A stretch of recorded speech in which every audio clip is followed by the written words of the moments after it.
ஆந்திர மாநிலத்தின் புதிய தலைநகராக விஜயவாடா அறிவிக்கப்பட்டுள்ளது. முதல்வர் சந்திரபாபு நாயுடு சட்டசபையில் இதற்கான அறிவிப்பை வெளியிட்டார். ஆந்திர மாநிலம் பிரிக்கப்பட்டு நாட்டின் 29வது மாநிலமாக தெலங்கானா உருவாக்கப்பட்டது. தெலங்கானா, ஆந்திரா என இரு மாநிலங்களும் கடந்த ஜூன் மாதம் 2ஆம் தேதி முதல் நடைமுறைக்கு வந்தன. பிரிவினையின் போது ஹைதராபாத் தெலங்கானாவுடன் சேர்க்கப்பட்டாலும் 2 மாநிலங்களுக்கும் பொது தலைநகராக 10 ஆண்டுகளுக்கு ஹைதராபாத் விளங்கும் என்று ஆந்திர பிரதேச மறுசீரமைப்பு சட்டத்தில் கூறப்பட்டுள்ளது.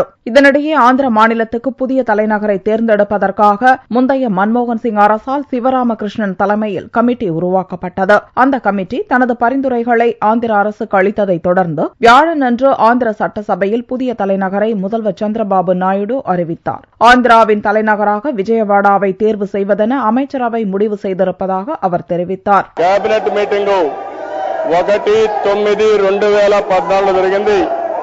ఆ కేబినెట్ మీటింగ్ లో తీసుకున్న నిర్ణయం to locate the capital city in a central place of the state around Vijayawada and to go for decentralized development of the state with 3 mega cities and 14 smart cities.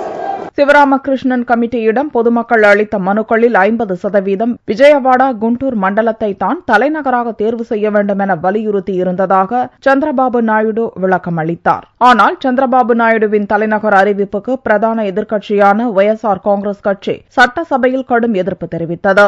புதிய தலைநகர் குறித்து சட்டசபையில் விவாதிக்கப்படுவதோடு அதன் மீது ஓட்டெடுப்பு நடத்த வேண்டும் என அக்கட்சியின் தலைவர் ஜெகன்மோகன் ரெட்டி வலியுறுத்தினார். கடலோர ஆந்திராவில் அமைந்துள்ள விஜயவாடா வசதி படைத்த கம்மா இனத்தவர் அதிகம் வாழும் மாவட்டம் என்பது மட்டுமல்லாமல் முதல்வர் சந்திரபாபு நாயுடுவின் செல்வாக்கு மிக்க இடமாகவும் விளங்குகிறது என்பது குறிப்பிடத்தக்கது.